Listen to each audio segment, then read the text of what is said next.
Virtualmente todos en la Tierra, sin considerar su religión o nacionalidad, reconocen que existe alguna especie de batalla ocurriendo en el mundo, entre las fuerzas del bien y del mal. Una lucha colosal entre la luz y las tinieblas, la verdad y el error, la opresión y la libertad, lo bueno y lo malo, y finalmente, la vida y la muerte. ¿Cuál es la historia entre esta paradoja evidente? Muchas religiones, así como la Biblia, enseñan que tras el velo tridimensional del mundo físico que vemos, existe otro mundo espiritual que no podemos ver. En esta realidad invisible a nuestro alrededor, se desencadena una batalla titánica entre el héroe supremo y justo contra el villano más atroz y maligno. La gran pregunta es, ¿quiénes son esos contendientes y cómo, dónde y cuándo comenzó esta crisis cósmica? Este es el misterio más grande de todas las edades y la historia más fascinante y verdadera que jamás haya sido contada. Esta crisis envuelve a cada persona sobre la Tierra. Sí, a cada persona.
La historia humana ha estado llena de escenas de guerra, y todas las personas han experimentado conflictos.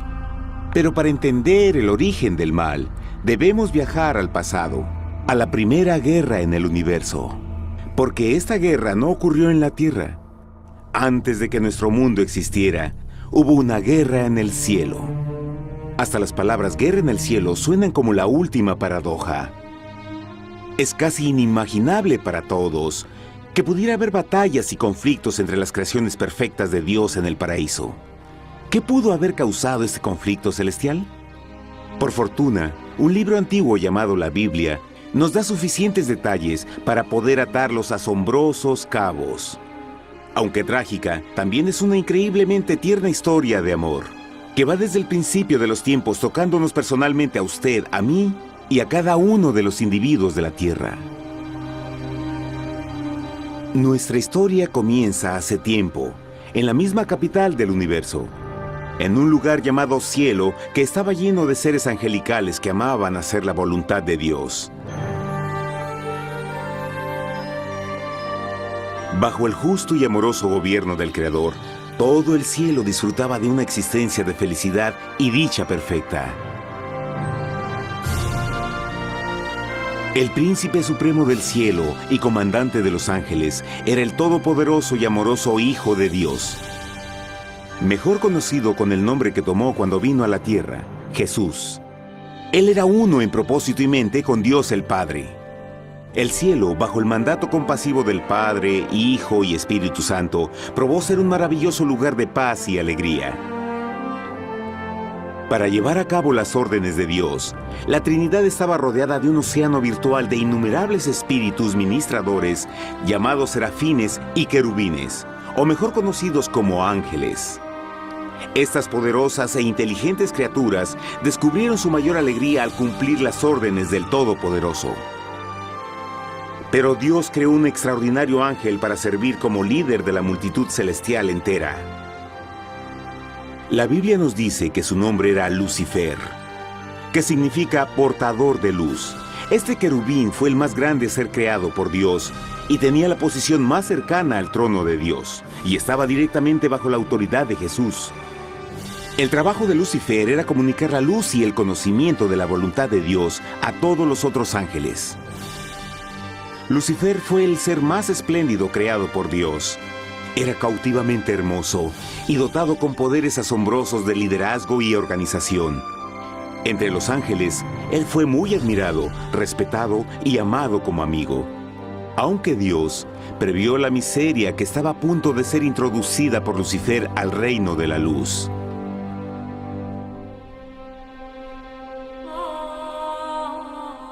Lleno de sabiduría y acabado de hermosura, de toda piedra preciosa era tu vestidura, tú querubín grande y protector.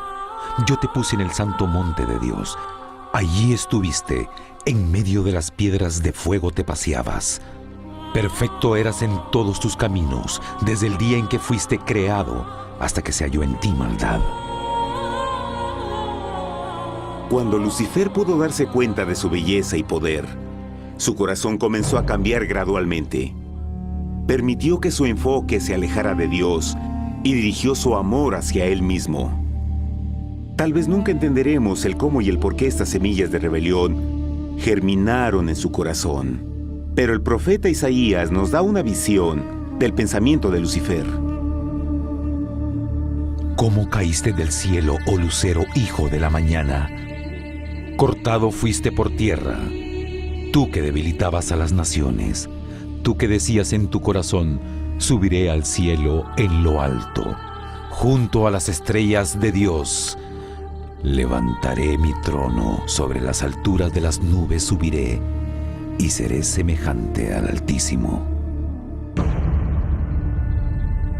Lucifer gradualmente comenzó a codiciar el poder de Dios, pero no su personalidad. Al pensar en sus propias habilidades y belleza extraordinarias, los cancerosos tentáculos del orgullo y autoadmiración cautivaron su mente. Este resentimiento y envidia finalmente lo llevó a violar la sagrada ley de Dios y a rebelarse contra su gobierno. Necesitamos hacer una pausa y dejar algo en claro. Desde el principio, Dios ordenó que las leyes de la física gobernaran al mundo material en que vivimos. Sin esas leyes naturales, el universo sería un caos. Del mismo modo, las leyes morales de Dios siempre han provisto seguridad y estabilidad al cosmos.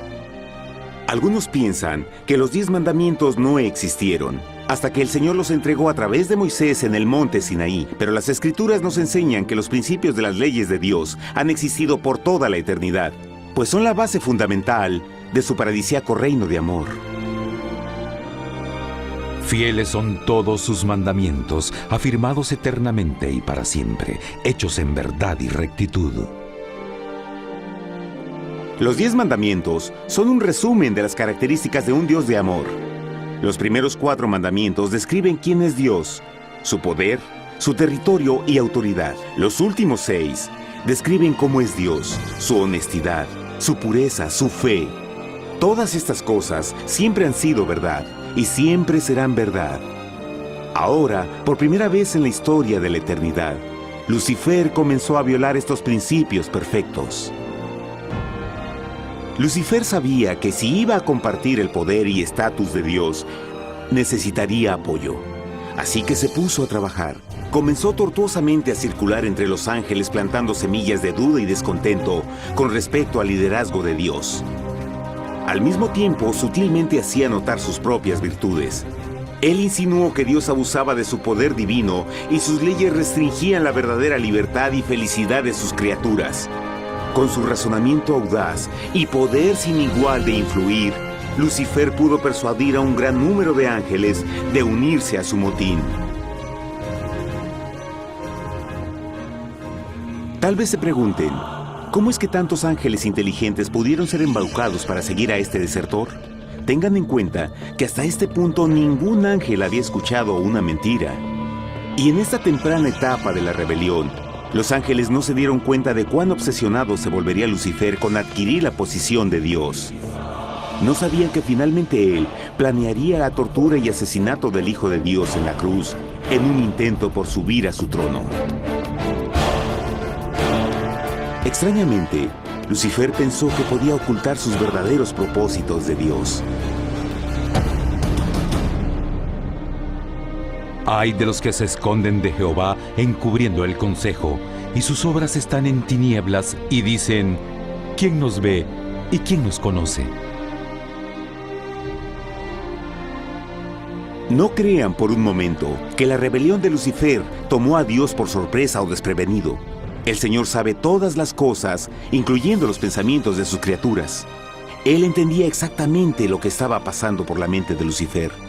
Y en amorosa piedad, Dios advirtió al descarriado ángel del peligro. Pero al final, el orgullo y amor propio no le permitieron a Lucifer arrepentirse.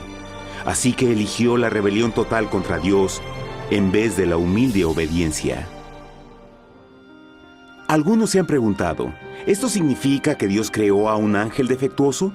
No, pero Él creó a Lucifer con la libertad de elección.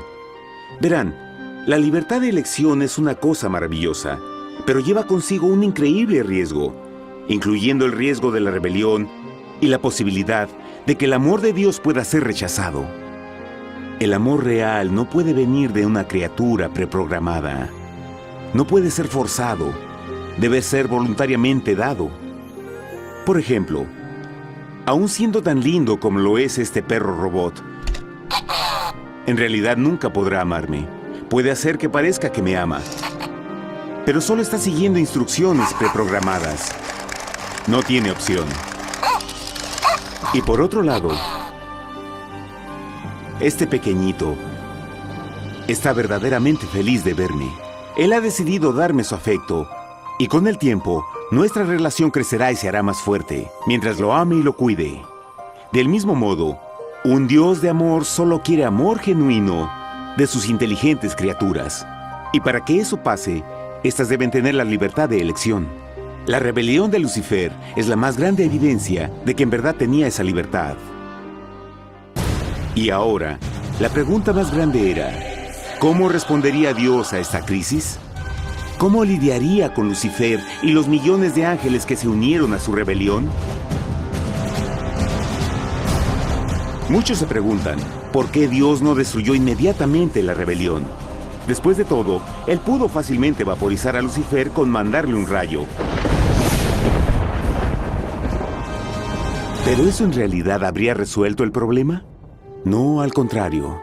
Eso solo habría intensificado las dudas y sospechas que Lucifer ya había plantado en las mentes de los ángeles. Recuerden, Lucifer sabía, como nadie más podría saber, el manejo interno del gobierno de Dios. Su destrucción se habría visto como parte de un gran encubrimiento, y la razón que motivara el servir a Dios hubiera sido el miedo a las represalias y no el amor. No, el Señor sabía en su sabiduría que la mejor forma de enfrentar la crisis era permitiendo que siguiera su curso. Esta sería la única forma en que se aseguraría de que el mal no se levantara otra vez. Dejad crecer juntamente lo uno y lo otro hasta la siega. Y al tiempo de la siega yo diré a los segadores: recoged primero la cizaña y atadla en manojos para quemarla, pero recoged el trigo en mi granero. En la parábola del trigo y la cizaña, Jesús describe que un tiempo de crecimiento es necesario para que una planta revele su naturaleza. En su entendimiento infinito, Dios sabía que con el tiempo el carácter real de Lucifer sería expuesto y que los amargos frutos de su rebelión se volverían visibles a todos. Hasta ahora los ciudadanos del universo no estaban familiarizados con el pecado y a dónde los llevaría. Pero eso cambiaría cuando ellos vieran por sí mismos su terrible naturaleza autodestructiva. Al final, la sabiduría y amor del gobierno de Dios se mantendría por siempre confirmado y el universo estaría seguro. Cuando Lucifer y sus seguidores llevaron su rebelión abiertamente, el Señor supo que no habría paz si se les permitía quedarse en el cielo. Debía ponerse un límite, tomar acción y desalojar a los rebeldes. Pero Lucifer y sus seguidores nunca se irían por su propia voluntad o pacíficamente. El siguiente paso era la guerra.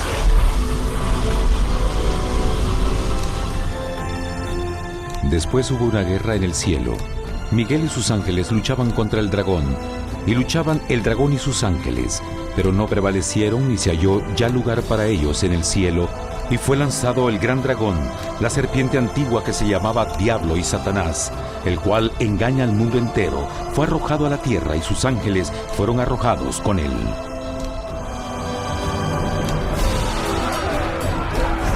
La Biblia no nos revela exactamente qué armas se usaron o cuánto duró este conflicto cósmico. Pero esta guerra fue como ninguna que los ojos mortales hayan visto jamás. Apocalipsis 12:4 nos dice que finalmente Lucifer y un tercio de los ángeles de Dios fueron físicamente expulsados del cielo.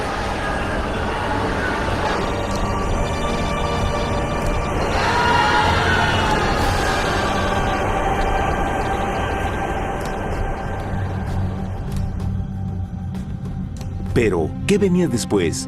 Lucifer ahora tenía millones de ángeles de su lado, pero necesitaba un pedazo de suelo desde el cual continuar su rebelión. Pronto, demasiado pronto, el universo comenzó a entender lo doloroso y costoso que el pecado podría llegar a ser. Y la guerra no había terminado, apenas comenzaba. Lucifer, el portador de luz, ahora se volvió Satanás, el adversario.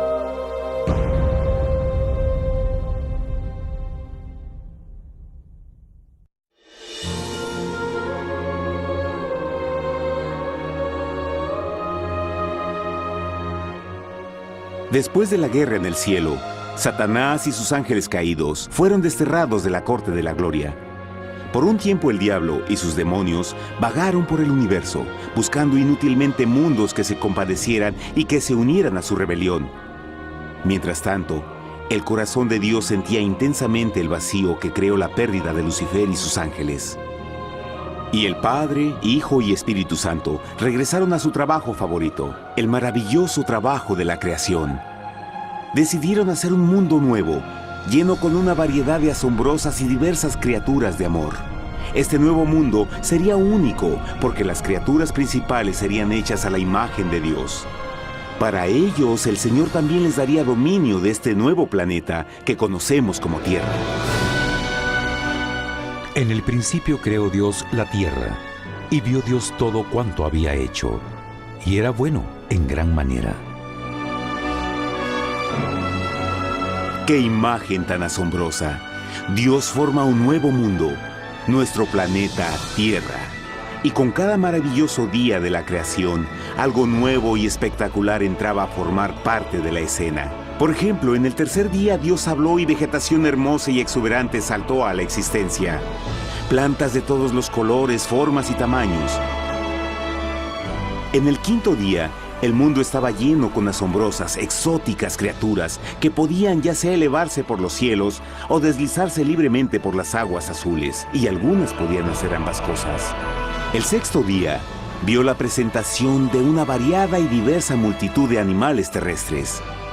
Desde el gigante elefante hasta la pequeña ardilla, cada uno encontró un hogar en el nuevo planeta y un lugar para vivir en armonía con el resto de la creación. Y también en el sexto día, Dios creó al hombre. Entonces dijo Dios: hagamos al hombre a nuestra imagen, conforme a nuestra semejanza. Entonces Jehová formó al hombre del polvo de la tierra y sopló en su nariz aliento de vida, y fue el hombre un ser viviente. Y Jehová plantó un huerto en Edén, al oriente, y puso ahí al hombre que había formado.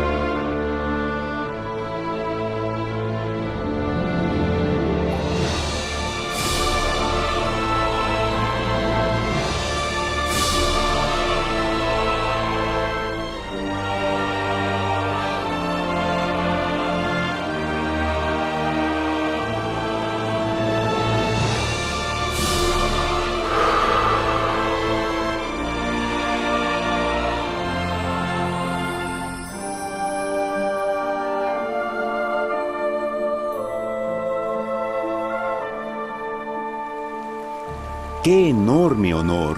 Ser creado a la semejanza de Dios. Ser un individuo libre pensador y totalmente autónomo. Al principio, el hombre no notaba su desnudez. Probablemente eso fue porque antes del pecado, él estaba vestido con gloria y luz.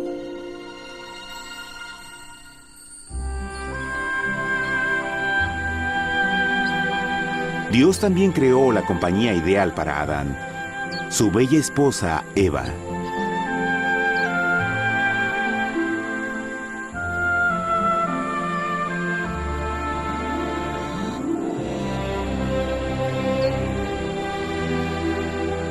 La alegre pareja fue colocada en un magnífico jardín perfectamente diseñado para aumentar su felicidad.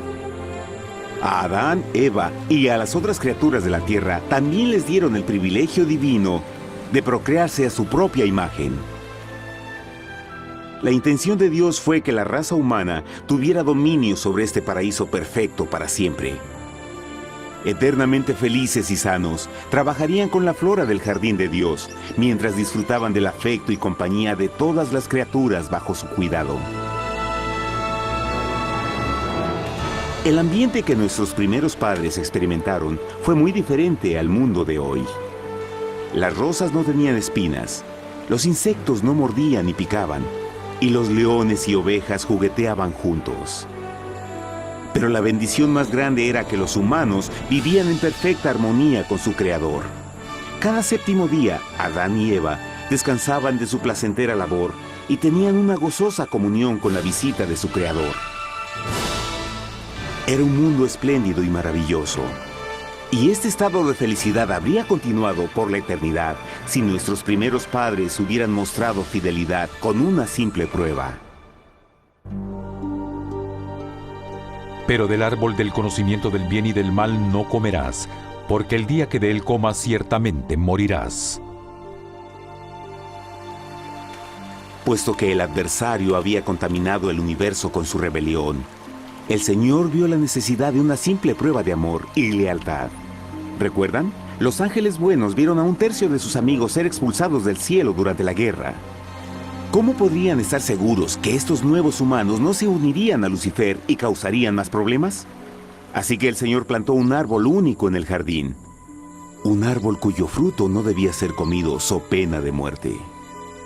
Al pasar esta simple prueba de obediencia, Adán y Eva mostrarían su lealtad hacia Dios y su fe en su palabra. Aún más, era una prueba de amor.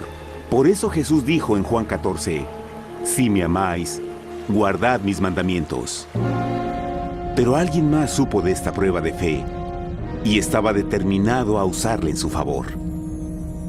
Satanás estaba muy celoso de los humanos, quienes felices disfrutaban de la bendecida vida que él perdió. Su feliz existencia estaba en total contraste con la suya, la cual ahora estaba llena de culpa, pecado y miseria. En su resentimiento y enojo, no estaba dispuesto a dejar a la pareja en paz, pues el pecado siempre buscará arrastrar a otros consigo.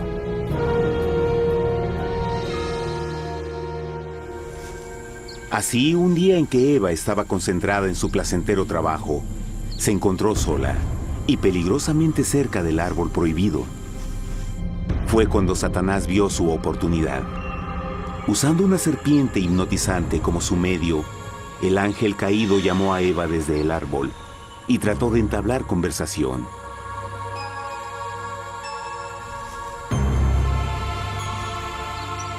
Sus palabras encantadoras fueron cuidadosamente calculadas para infundir desconfianza a Dios.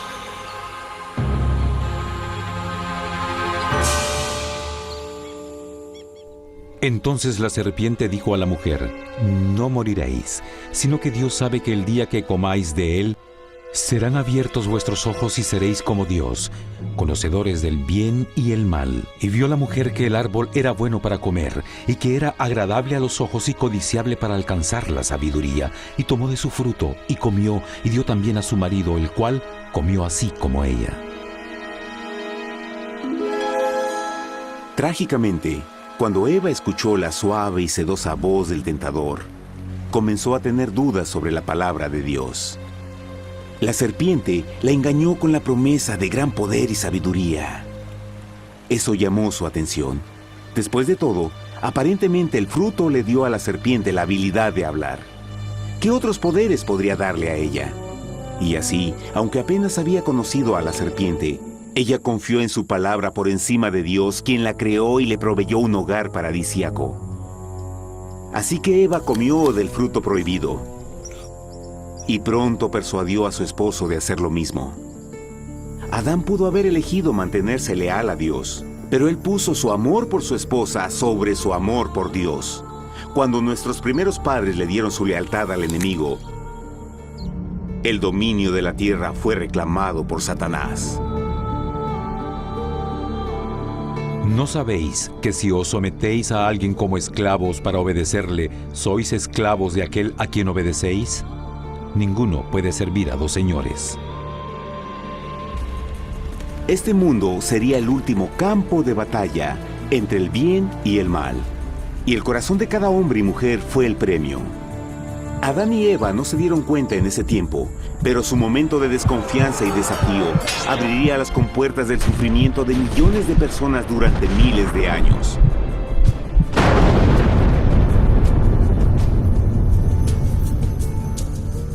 Por tanto, como el pecado entró en el mundo por un hombre, y por el pecado la muerte, así la muerte pasó a todos los hombres, por cuanto todos pecaron. Nuestros primeros padres pronto se enfrentaron al terrible resultado de su pecado. En su estado santo, Adán y Eva resplandecían con túnicas de gloria. Después de pecar, sus túnicas naturales de luz se desvanecieron y se sintieron mortificados con la sensación de su desnudez. Vergüenza y temor reemplazaron su alegría y paz y trataron de cubrir su desnudez con hojas. Ahora también se encontraban bajo la constante influencia del diablo. Cediendo a la tentación, habían debilitado su naturaleza y Satanás había ganado poder sobre la humanidad. Las personas no podían resistir a las tentaciones del diablo con su propia fuerza. Por último, y lo más aterrador, se encontraban viviendo bajo la pena de muerte inminente. Dios les había advertido que la desobediencia traería la muerte. Ya habían experimentado la muerte espiritual. ¿Cuánto tiempo pasaría para que sufrieran la muerte física también? En ese punto su futuro no tenía nada más que oscuridad y desesperación. Echó pues fuera al hombre, y puso al oriente del huerto de Edén querubines, y una espada encendida que se revolvía por todos lados para guardar el camino del árbol de la vida. Igual que el pecado provocó que los ángeles caídos fueran expulsados de su hogar celestial, ahora por la desobediencia, Adán y Eva fueron sacados de su jardín, su hogar en el paraíso. Todo a su alrededor estaba cambiando rápidamente y la humanidad se encontró susceptible a las penas, enfermedades y finalmente a la muerte. Hasta los animales y plantas estaban infectados por la terrible maldición. Las espinas y cardos ahora aparecían en árboles y flores, y los animales que anteriormente eran gentiles comenzaron a matarse y devorarse unos a otros. El peor resultado fue que el pecado separó a la humanidad de Dios. Pero vuestras iniquidades han hecho división entre vosotros, y vuestro Dios y vuestros pecados han hecho ocultar de vosotros su rostro para no oír. En la creación, a Adán y Eva se les dio el honor de hablar con los ángeles y hasta con el Hijo de Dios cara a cara. Pero Dios es tan puro y santo que ningún mal puede existir en su presencia. Ahora que los primeros humanos habían pecado, Dios alejó su santa presencia de ellos por su propia protección. El pecado había quemado una catarata en el alma del hombre que ya no podía ver la dimensión espiritual. Desde ese momento en adelante, la comunicación con el cielo sería limitada. Conforme estas maldiciones cayeron sobre Adán y Eva, el corazón de Dios se llenó de tierna compasión. La ley que habían roto no podía ser alterada para salvarlos, pues es tan sagrada e inmutable como Dios mismo. El Señor sabía que había solo una forma en que el hombre podía ser redimido. Así que un plan fue revelado, nacido desde el fondo del corazón de Dios. Un plan para salvar al hombre de su cita con la muerte eterna y restaurar todo lo que se había perdido con el pecado. Sería un asombroso intento en su intensidad, alcance y poder, pero sería un plan que también implicaría un enorme sacrificio.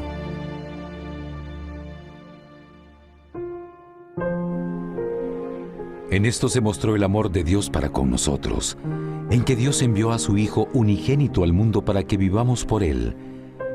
En esto consiste el amor, no en que nosotros hayamos amado a Dios, sino en que Él nos amó a nosotros y envió a su Hijo en propiciación por nuestros pecados.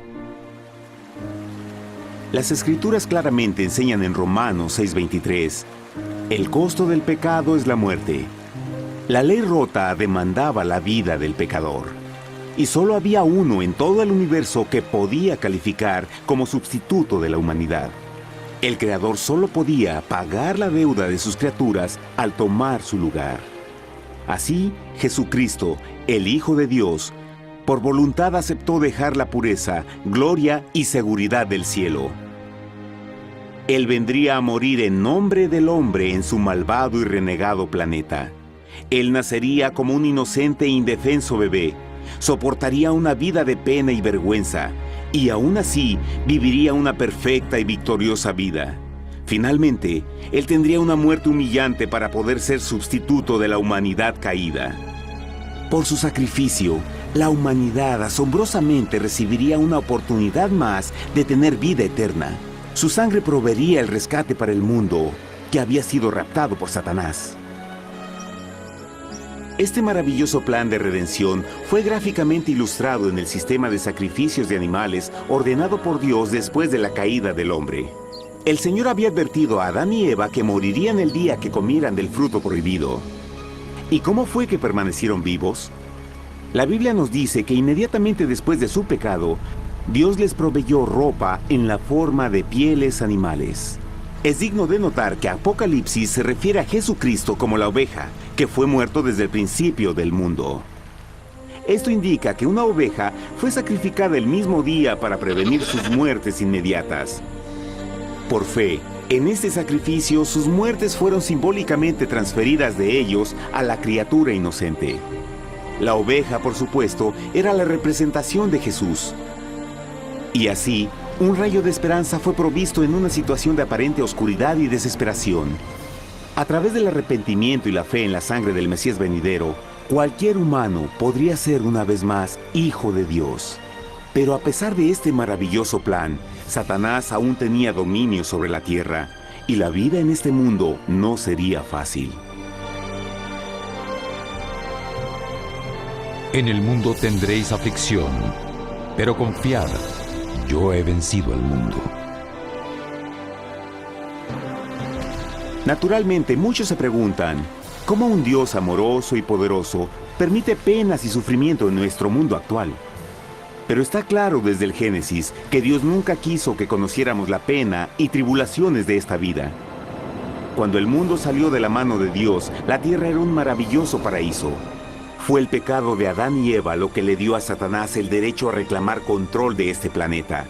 Debido a su trágica elección, el diablo y sus acólitos ganaron el poder de tentar y atormentar a los humanos, infligiendo la enfermedad, el dolor y el sufrimiento. Podría ser mejor preguntar, ¿por qué Satanás tiene control total sobre la humanidad? La respuesta es Jesucristo. Tal vez ya se dieron cuenta que la muerte de Jesús en la cruz nos dio a cada uno de nosotros la oportunidad de ser salvados. Pero en realidad hizo mucho más que eso. Cuando el Salvador ofreció su vida para redimir a la tierra, ese acto ponía restricciones al control de Satanás sobre la humanidad. Satanás no podría forzar nuestra voluntad y su poder de lastimarnos sería limitado. El sacrificio de Cristo también nos brindó un tiempo de prueba, durante el cual podríamos ver la diferencia entre el gobierno de Dios y el de Satanás, y luego decidir a quién serviríamos. Finalmente, por el sacrificio que hizo Jesús, el reino de Satanás llegará a su final. Y un día la tierra será devuelta al hombre, más maravillosa de lo que era al principio. Aunque Adán y Eva comenzaron sus vidas como exiliados del paraíso, aún tenían esperanza. Dios les proveyó de pieles de animales sacrificados para cubrirse. Pero lo más importante, Él les prometió la sangre del Cordero de Dios para pagar por su pecado si aceptaban a Cristo y se arrepentían. Una gran pregunta permanece. ¿Las personas aceptarían el generoso regalo de Dios? ¿cómo escaparemos si descuidamos una salvación tan grande? La asombrosa historia que acaban de escuchar es verdad y los afecta. Pues por el deseo de Satanás de ser Dios y la desconfianza y desobediencia de Adán y Eva, todos nos encontramos en una situación peligrosa. Por una parte, la humanidad ha sido grandemente favorecida por Dios con una segunda oportunidad de recuperar nuestro hogar del Edén. Por otra parte, si desistimos de aprovechar esta gran oportunidad, nos volveremos esclavos de Satanás y finalmente seremos destruidos cuando Dios limpie el universo del pecado. Amigos, no hay mejor tiempo para elegir a Jesús que justo ahora. Ninguno de nosotros sabe cuánto más tendremos que vivir en esta tierra. Nuestras vidas pueden terminar instantáneamente. Jesús ha mostrado gran interés en su bienestar y su amor por ustedes lo llevó a proveernos con un escape de la futura destrucción. Él solo le pide que lo acepte, se arrepienta de sus pecados. A través de Cristo pueden encontrar perdón y recibir un nuevo corazón para volverse como Él en carácter. Las tristes noticias son que Satanás se mueve en toda forma posible para evitar que acepten el regalo de la salvación de Dios. Debido a la actividad de la vida, el amor al dinero o alguna otra distracción fascinante, Él trabaja para mantenerlos ocupados y alejados de lo que en realidad importa, su salvación eterna. Para que entienda, la realidad de la situación es que si no elige a Jesús, por omisión está eligiendo a Satanás. Aunque la terrible elección de Adán y Eva trajo muerte y miseria inauditas, usted tiene la oportunidad de tomar una mejor decisión. Dios le está ofreciendo una paz que satisface el anhelo más profundo en su alma y una alegría que lo sacará de las tribulaciones de este mundo. El deseo que tiene el corazón de Dios es que sea salvado y esté con Él en el paraíso. Pero el único que puede mantenerlo fuera del cielo es usted. Imagine lo trágico que sería si innecesariamente rechaza este precioso regalo. Usted puede elegir hoy aceptar la salvación que Dios ha prometido. De hecho, en este mismo momento puede aceptar la vida eterna a través de Jesucristo. ¿Puedo invitarlo a que me acompañe ahora mismo en una simple oración aceptando su maravillosa oferta? Por favor, repita después de mí. Querido Padre Celestial, vengo a ti ahora y humildemente pido tu perdón. Señor, confieso que soy un pecador y he violado tu santa ley. Entiendo que la pena por el pecado es la muerte. Creo que Jesucristo sufrió y murió en la cruz para tomar el castigo por todos mis pecados. Creo que Jesús resucitó de la muerte y lo acepto como mi Salvador personal. A partir de este momento en adelante, te doy mi corazón y confío en que tú serás el Señor de mi vida. Por favor, perdona todos mis pecados y envía a tu Espíritu a ayudarme a hacer tu voluntad. Te agradezco por tu gran amor y acepto tu regalo de vida eterna. Y yo oro por estas cosas en nombre de Jesús. Amén.